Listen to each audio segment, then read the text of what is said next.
Okay, update on the solar project. Ben was unable to meet with us tonight, but I'll do my best to do some updates. We received a memorandum from Lobella's, who has engineering firm helping review the zoning and whatnot. They have made some recommendations for input of information from ConnectGen, and I would like to make a motion that we refer the Lobella's memorandum to council to contact.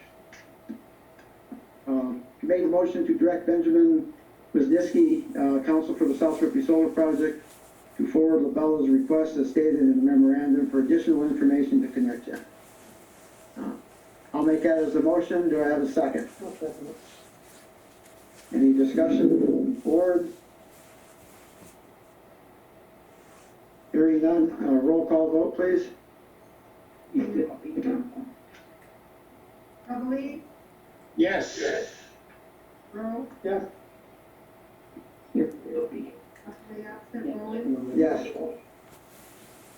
Okay. Also, as I'm sure most of you are aware, the planning board has presented recommended zoning laws for both the update on their existing solar law and the new BESS law, which is battery energy storage systems. Council is in the process of reviewing the laws for any recommended changes. And at this time, I would like to set a special board meeting for, I'm looking at next Thursday, I believe it's the 18th, for a special board meeting to introduce the solar and BESS zoning laws for review and referral to the county. 7:30. Yeah, I'm looking at 7:30. Is that okay with everybody? On for me. Okay. All right, then I'll make that as a motion. Do I have a second? I'll second Motion's been made and seconded. Like I say, it'll be February 18th at 7:30 for a special board meeting. And Ben will be here at that time to review and make his recommendations for any potential changes as well. Hopefully he'll have some recommendations to us before then, but. Okay, no further discussions. All in favor say aye. it. Aye. Opposed? Motion carried. Hi, this is Jim Bory. I have a question for you. Yes, How would you get how would I be able to get a copy of that zoning law and the solar storage proposal? contact Ben. He'll forward them out. Okay. Email or, Yeah. Yes. okay. Would you have his email address? I can provide it to you. Who's speaking, by the way? Jim Boria. Okay. Yeah, I'll give you mine, you shoot it to me, and then I'll forward your contact on to Ben. Okay, very good, thank you. All right, you have mine? Yes. Okay.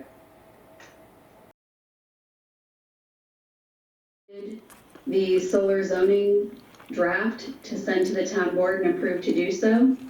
We also worked some more on the battery energy storage zoning, and sent final questions to Labella and Attorney Wisniewski. And then this past Monday night, February 8th, we completed the battery energy storage zoning and sent that for review and suggestion to the town board. On February 22nd, Monday, February 22nd at 7:15 p.m., we will be holding a special meeting to have a work session, actually, to work with ER on the VIA report and review for visual assessment for the South Ripley Solar project, and that will be a work session with ER. And then our March monthly meeting will be March 8th. And also, I just wanted to mention, I know Mr. Boria had asked about a copy of the zoning laws, but I just want to remind everyone that they're just still in draft form, like Doug said. They still have to be reviewed and have further, they aren't finalized. as you mentioned. Yet. Okay. Thank you, Shelley. I know, Jim, I kind of jumped by you. Did you have anything to add to the highway report? No, I just want to say we have awful increase with timbers being cut around the area. We have actually 6 different spots that they're taking timber out of. And I know Shelley talked to you today, but we need to make sure that our highway maintenance law is up to date, because we had a bulldozer on Greenbush Road driving up and down our road. So there's a logging going on Klondike, down on the Gulf, Irish Street, Greenbush, Sinden, and Miller Road, all at the same time. So Okay. Much damage. it's Has there been a lot of damage or just, no, they've been warned twice. I did warn them one day, then the next day they did the same thing again. So tomorrow we're gonna have a conversation. okay, Again. again, yeah. Okay, thank you. Isaac. I just wanted to say that I've been having some trouble accessing the town website. I don't know if your website's down right now, if anyone's brought that to you. Yeah, we don't, the town website, yeah. The town website is down, yeah. We were in the process of kind of Changing it. changing it over and whatnot when COVID hit, and therefore we couldn't get the people that were helping us in and whatnot. They were just, it got put by the wayside with all the extra work COVID presented to us, so, Okay, I just wanted to make sure you were aware. yeah, yeah. So, Yeah, in relation to the South Ripley Solar project, I wanted to provide a quick update based on my comments from the last town board meeting.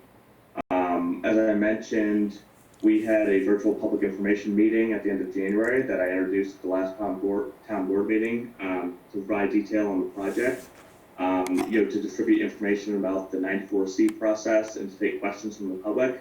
If you were not able to attend the meeting, we have posted a recording of it on our website that you can watch. As we discussed during the meeting and was mentioned at the last board meeting, the project has transferred into the Section 94C permitting process, which will be governing the permitting of all large-scale renewable energy projects in New York moving forward. In addition to the information provided during the public meeting and in the reporting that we have on the page for website for folks to review, we have a tab on our website that's titled 94C that folks can find information about the process, directions to intervenor funding, overview of the requirements of the process, and then contact information for the Office of Renewable Energy Siting. If any of the members of the town board have any questions regarding the 94C process, feel free to reach out, though, I'm sure that Ben Wisniewski is keeping in the loop. How many people attended that? Do you know how many people attended We had 75 registered. Okay.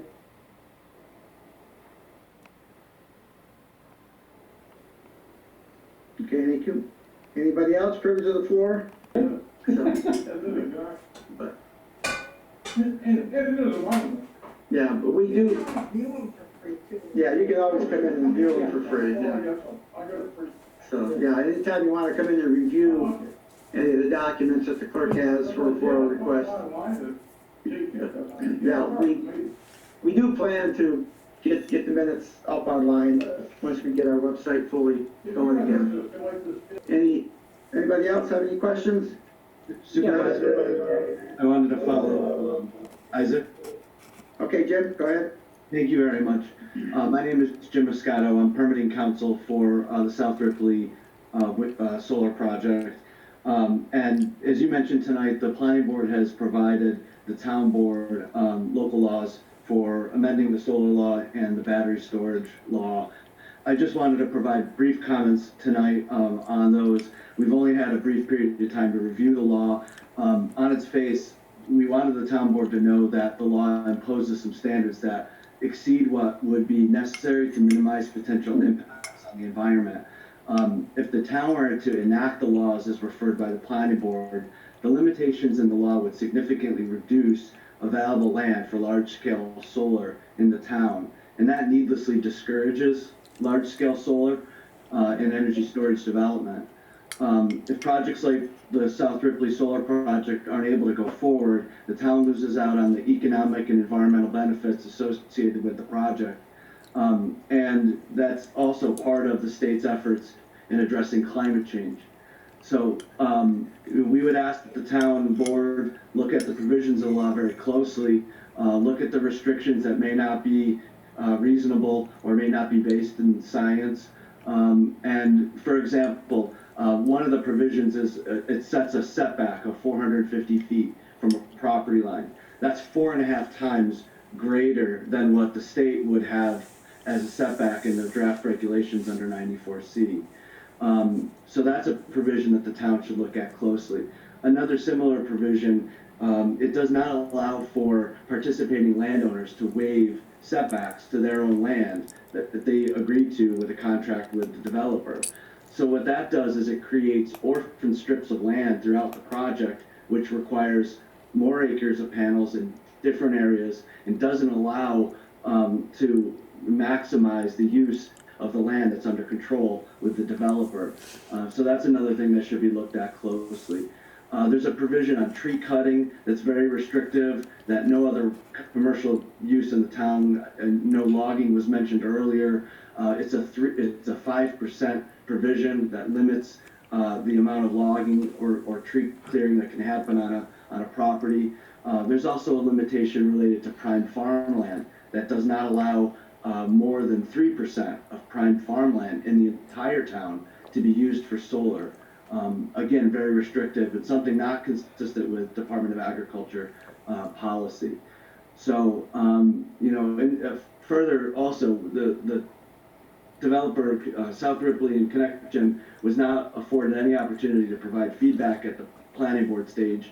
In fact, we attended all of, or most of the meetings that the planning board had, and public comment was generally not received.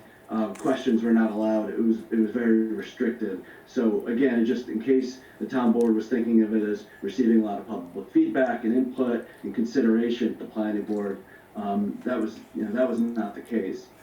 So if the town board does decide to introduce this legislation and proceed with amending of the zoning for solar, we would encourage the town to look at the NYSERDA model, for example, as starting points to look at reasonable development and regulation of solar and energy storage. It's important that the town regulates solar, not based on fear, but based on the actual facts of what risks need to be addressed and otherwise minimized. So, Mr. Muscato, you were at every planning board work session, and so was Isaac. You had many times to speak. You heard what we were doing. I'm sorry if you do not agree. We did start with a NYSERDA template. That is exactly the form that it is on. You can see that because I know that Ben provided that to you. And again, this is a draft. And I would remind you that you repeatedly have been asked by Attorney Wisniewski, the town's attorney on this project, not to speak in this format when he is not present. And Doug, I would suggest that you do not allow it or mute him, because there will be a time when that can be done at a later time, and I'm sure that Ben would advise that. this And is he has typical. multiple times. If you do- Supervisor, it's up to you. There will be ample time to get public input during the public hearing process of the local law. I'll just conclude my remarks then. With respect to that, obviously this was indicative of what it was like throughout the entire planning board process. So, Yeah. we would Well, okay, That's enough. we got it, I got it, Jim, I got Make it. sure Becky is getting these notes, please. Move on, please, anybody else? Yes, Doug, this is Melissa.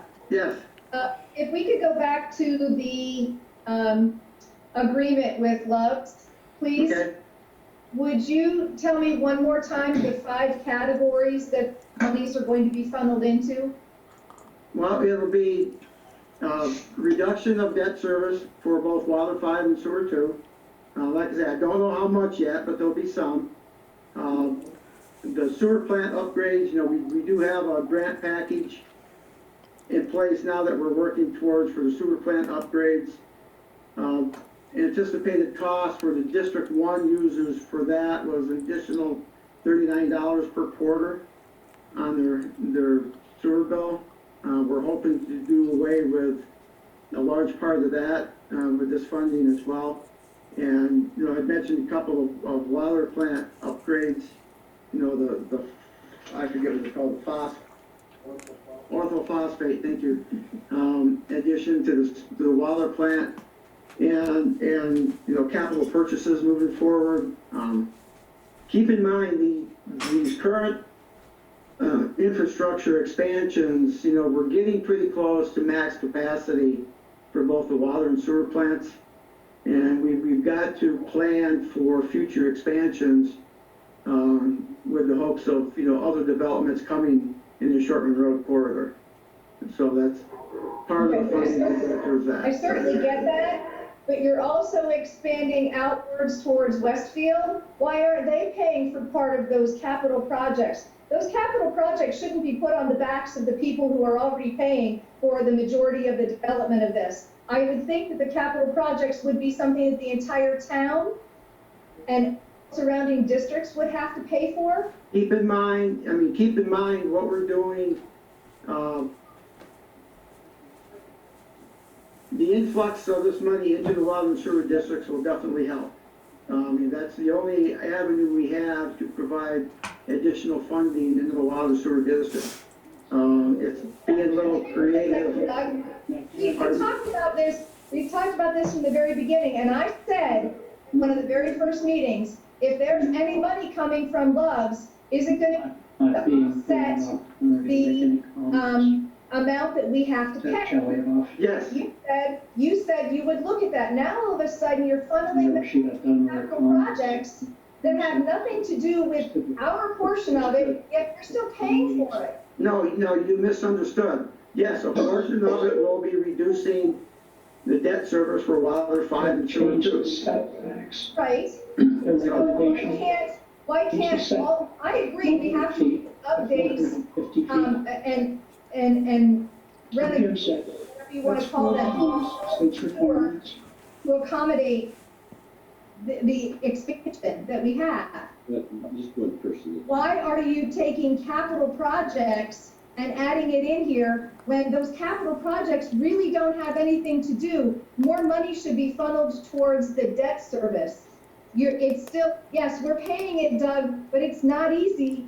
It's not easy to pay. It is funneled to debt service. Some of it will be, not all of it, no, but. No. Isaac has signed out. So. Okay. I agree with you, Melissa. I agree with you. You've made a very good point. Thank you. I just don't think that capital projects that should be the responsibility of the entire town. But we can't do that. New York state law won't let us do that.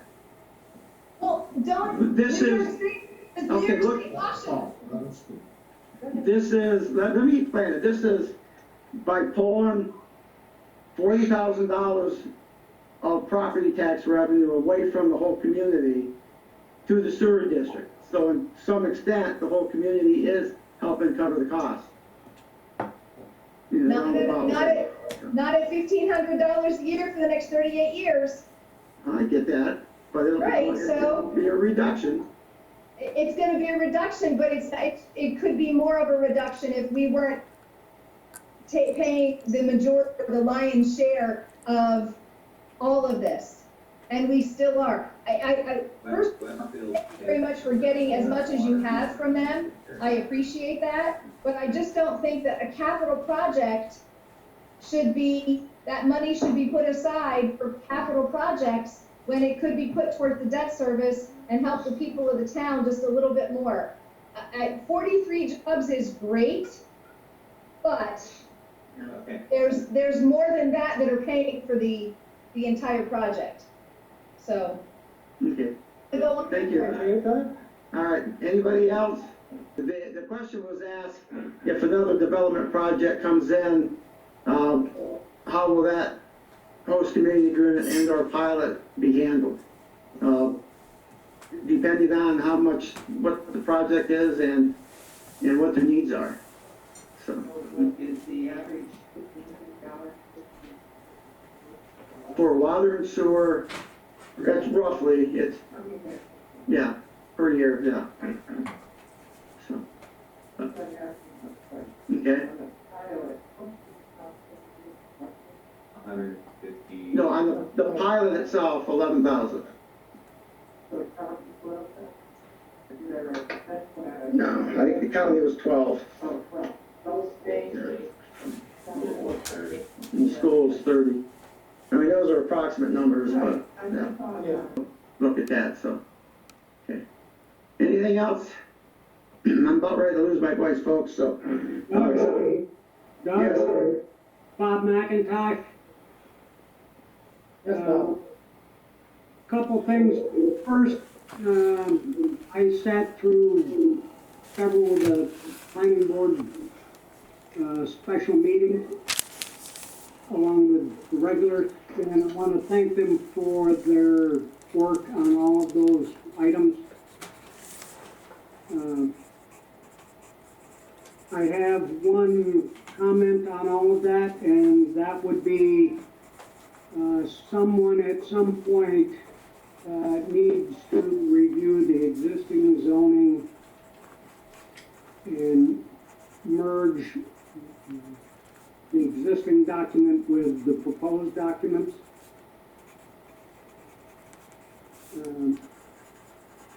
You sent that to me the other day, right? Yes, sir, I did. Yeah, okay.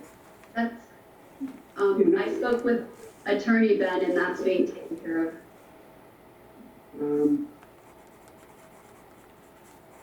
Go ahead, Bob. On the topic that I spoke with you about the other day, Doug, on the disability rate for the tax impact, I still have not heard from the assessor. You know, not Okay. to us. I tried to get a hold of you earlier, but it didn't work, so it just popped into my head, so I brought it up. And folks that work so hard at things that are pretty much thankless jobs.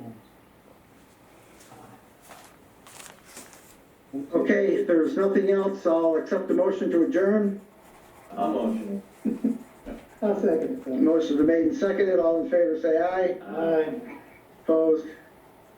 Meeting's adjourned. Thank you, everybody. Pardon? 8:35. Let me work on that. Okay. 8:36.